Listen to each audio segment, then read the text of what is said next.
Hello friends, my name is Ashish and today we will try to demystify group discussion.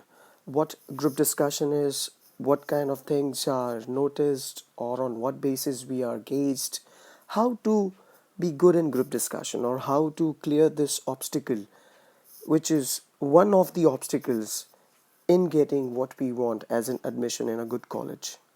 Let's start with the basic points to remember that content and creativity is of utmost importance. Now, if you're not creative and if your content is not good about the topic which you are going to discuss, the chance of you to get a good score in GD or to clear that round is very rare. Body language in group discussion can make or break the game. In fact, body language is very important in every aspect of life, whether you are meeting someone, whether you're interacting with someone, and people are there to gauge you how good you are in that. Good behavior and leadership qualities are just, of course, you should be nicely behaving with your team members, people who are going you're going to discuss with. Your leadership qualities are somewhere judged because if you are a team player, you can be a good leader. You cannot be a leader without being a good team player. The biggest misconception is if I am going to contrast anybody's point, if I'll show or if I'll prove that my point is better than anybody's point, then I am going to get selected. Remember, guys, there is a difference in between group discussion and group argument. A parliament is a place which is meant for discussion, but what it becomes an argument and nobody loves it. Now, group discussion is there to see whether we can come on to a conclusion or not. So, listen to others and plan your point to be presented. Remember, it is a discussion, not an argument. Support others. If you're going to contrast anybody's point, if you try to demean anybody else, remember, you're going to get in return the same stuff. And then the group discussion will become a group argument, which is not going to be working in your favor, of course.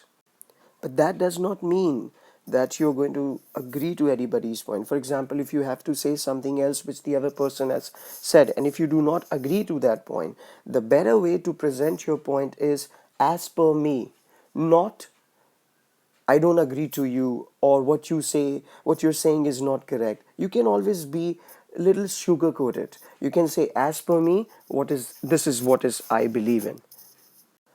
As I mentioned earlier, don't try to demean others, instead, try to help others. Avoid interrupting and contrasting others' point because if you're going to do this to them, definitely they will try to do the same to you.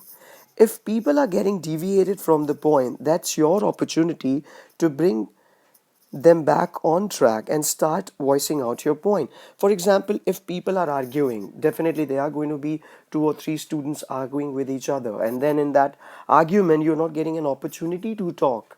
Bring them back on the track. Not only it will give you a brownie point for being a good leader, but also you got your chance to talk. If people are arguing, use that point to talk by pacifying the members. Make them understand. You can be like this. For example, three or four people are arguing. Simply say, guys, the topic was to discuss, not to argue.